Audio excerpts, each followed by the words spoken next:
लेकिन भाइयों बहनों, इनके लिए देश महत्वपूर्ण नहीं है, इनके लिए हिंदू महत्वपूर्ण नहीं, इनके लिए सिख महत्वपूर्ण नहीं, इनके लिए बौद्ध और जैनी महत्वपूर्ण नहीं, इनके लिए पारसी महत्वपूर्ण नहीं, और अब तो कांग्रेस के लिए ईसाई भी महत्वपूर्ण नहीं रहे। और उन्होंने एक सिरे से कह दिया है कि जब तक आईएसआई के एजेंटों कोई भारत में एंट्री नहीं करवा देते तब तक हम नागरिकता संशोधन कानून का विरोध करेंगे। ये कांग्रेस के नेताओं का शर्मनाक बयान आया है। समाजवादी पार्टी के लोग यही कह रहे हैं, विपक्षी दलों के लोग यही कह रहे हैं, और अब तो इन लोगों में इतनी भी हिम्मत नहीं रही कि ये लोग स्वयं आंदोलन करने की स्थिति में हो, क्योंकि इन्हें मालूम है अगर तोड़फोड़ और आगजनी करेंगे तो इनकी प्रॉपर्टी को भी जब्त करवाने का कार्य करेंगे। अब इन्होंने क्या किया है, अपने घर की महिलाओं को चौराहे चौराहे पर बिठाना प्रारंभ कर दिया है, बच्चों को बिठाना प्रारंभ कर दिया है। कितना बड़ा अपराध कि पुरुष घर में सो रहा है रजाई ओढ़ करके और महिलाओं को आगे करके चौराहे चौराहे पर बिठाया जा रहा है। कितना लज्जाजनक है कांग्रेस, सपा और वामपंथी दलों के इन लोगों के लिए एक देश की कीमत पर राजनीति करना, और दूसरा विरोध के लिए किस प्रकार के हथकंडे अपनाए जा रहे हैं कि अब महिलाओं को आगे करके, जिन्हें मालूम ही नहीं कि सीएए क्या है, वे लोग धरने पर बैठे हैं। आप पूछिए उनसे जाकर किसी से भी कि आखिर क्यों धरने पर बैठे हैं, तो कहते हैं घर के मर्द ने कहा कि भाई हम इतने अक्षम हो चुके हैं कि कुछ कर सके, इसलिए तुम ही जाकर के धरने में बैठ जाओ। इसलिए भाइयों बहनों, आज के इस अवसर पर मैं आप सबसे ये कहने के लिए आया हूं, यह देश आभारी है प्रधानमंत्री मोदी जी का और गृह मंत्री अमित शाह जी का। वर्षों से जो मांग उठी थी, याद करिए, धारा 370 को संविधान के अंदर डालने का विरोध किया था बाबा साहब भीमराव अंबेडकर ने, और बाबा साहब भीमराव अंबेडकर ने तब कहा था, उन्होंने तब भी इस बारे में कहा था कि यह देश के अंदर अलगाववाद का कारण बनेगी। कांग्रेस ने अगर बाबा साहब भीमराव अंबेडकर की बातों को माना होता तो कश्मीर, देश का स्वर्ग कहा जाने वाला कश्मीर, आतंकी गतिविधियों के कारण नरक नहीं बना होता। हम अभिनंदन करेंगे प्रधानमंत्री मोदी जी का, उन्होंने धारा 370 के मुद्दे पर किसी की परवाह किए बगैर देश सर्वोपरि है, नेशन फर्स्ट की पॉलिसी का पालन करते हुए भारतीय जनता पार्टी का जो सिद्धांत रहा है उसके अनुरूप निर्णय लेते हुए, कठोर निर्णय लेते हुए आतंकवाद की ताबूत पर अंतिम कील ठोकने का कार्य भी कर दिया है। अब भारत की धरती पर आतंकवाद नहीं पनप सकता है। और भाइयों बहनों, ये नागरिकता कानून उसी क्रम में एक नया अभियान है। हमारे भाई बंधु जिन्होंने पाकिस्तान बनाने का विरोध किया था, पाकिस्तान में 23% हिंदू थे जब देश विभाजित हुआ था, आज 1% हिंदू बचा है। कहां चले गए बाकी?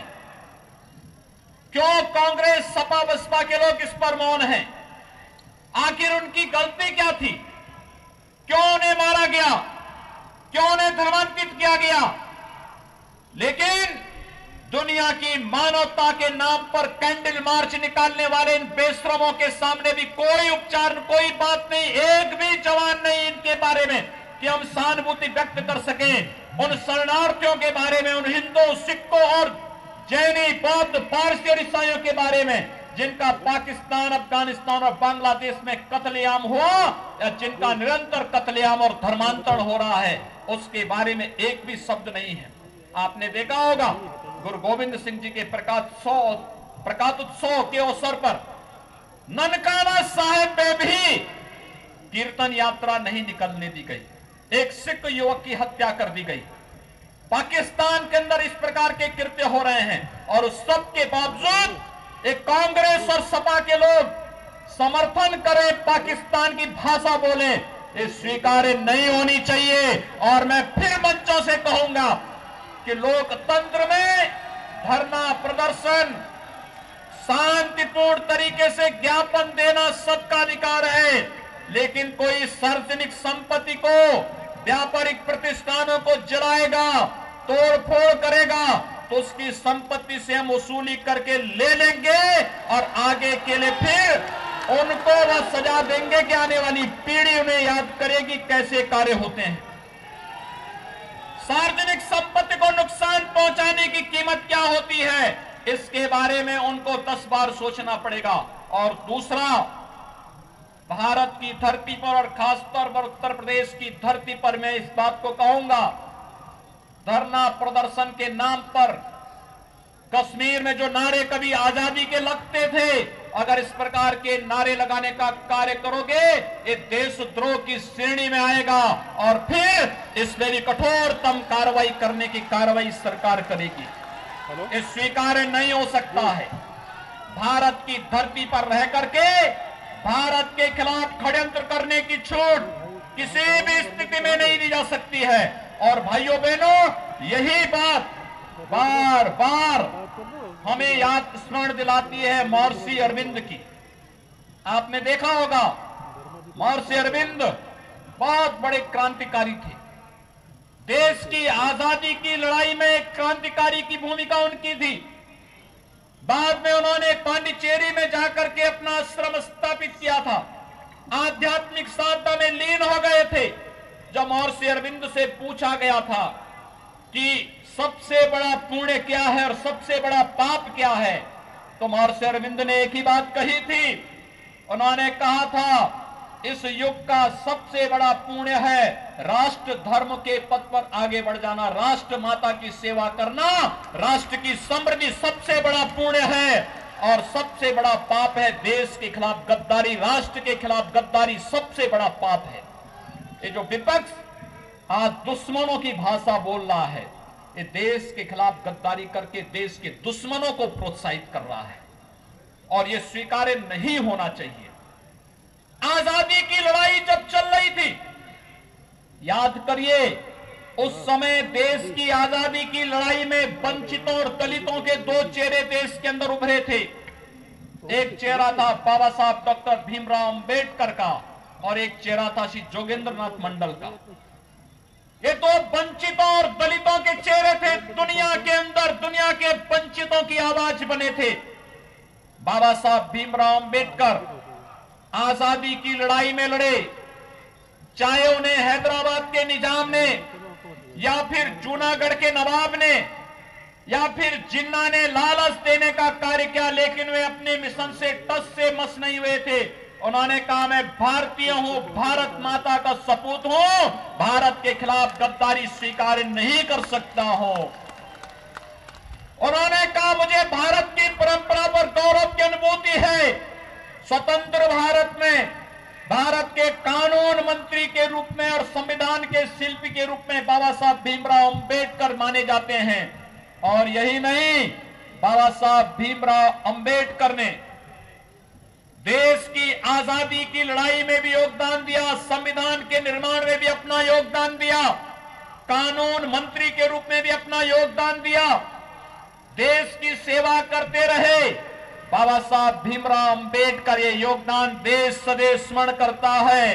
पूरे देश के अंदर अंबेडकर जी के नाम पर संस्थाएं, अंबेडकर जी के नाम पर उनकी मूर्तियां, उनके स्मारक पूरे देश के अंदर हैं। और स्वतंत्र भारत ने अंबेडकर जी को भारत रत्न बना दिया। भारत रत्न बनकर के हमेशा के लिए अंबेडकर जी अमर हो गए। ये बाबा साहब भीमराव अंबेडकर की सेवाओं के प्रति कृतज्ञ राष्ट्र की सेवा है। और प्रधानमंत्री मोदी जी ने अंबेडकर जी से जुड़े हुए 5 प्रमुख स्थानों को पंच तीर्थ के रूप में विकसित कर दिया। लेकिन जोगेंद्र नाथ मंडल का क्या हुआ? जोगेंद्र नाथ मंडल ने जिन्ना का समर्थन किया था।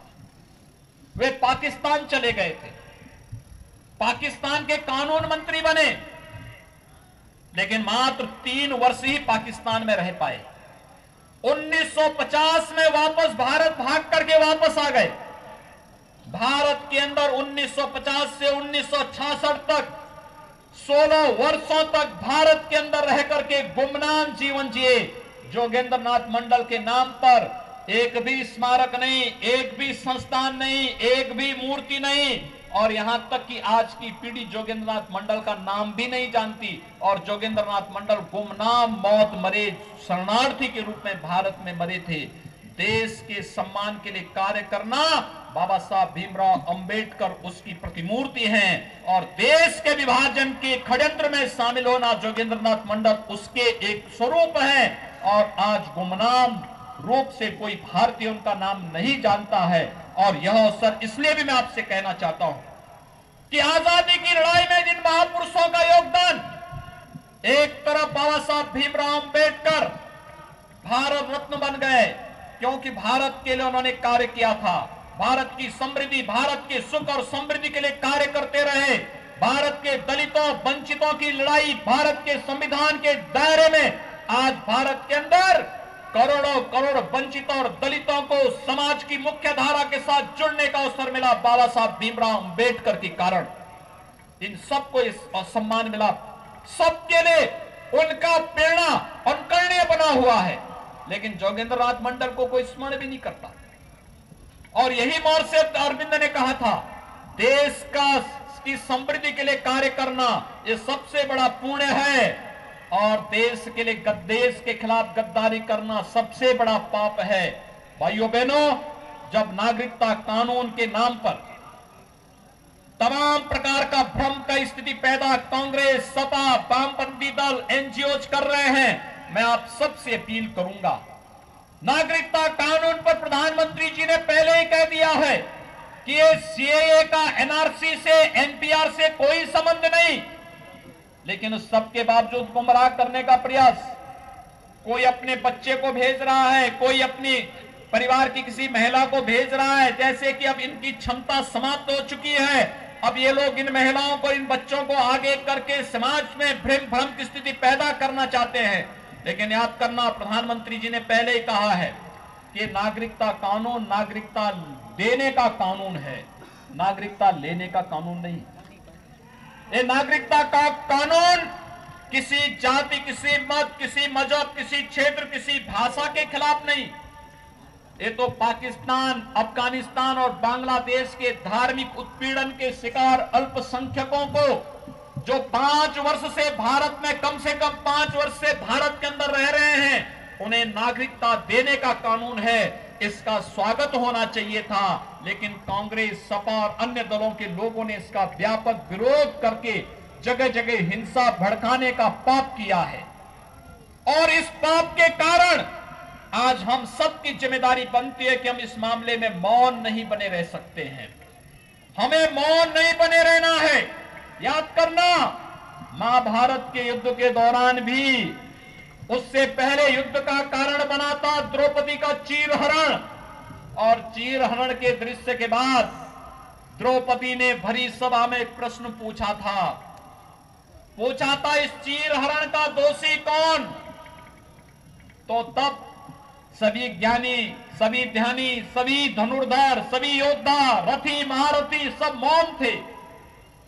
और उस समय विदुर ने ही जवाब दिया था। उन्होंने कहा था कि इस पाप का तिहाई दोषी पापियों का, यानी अपराधियों का, तिहाई दोषी उनके सहयोगियों का, और तिहाई दोषी मूक दर्शकों का।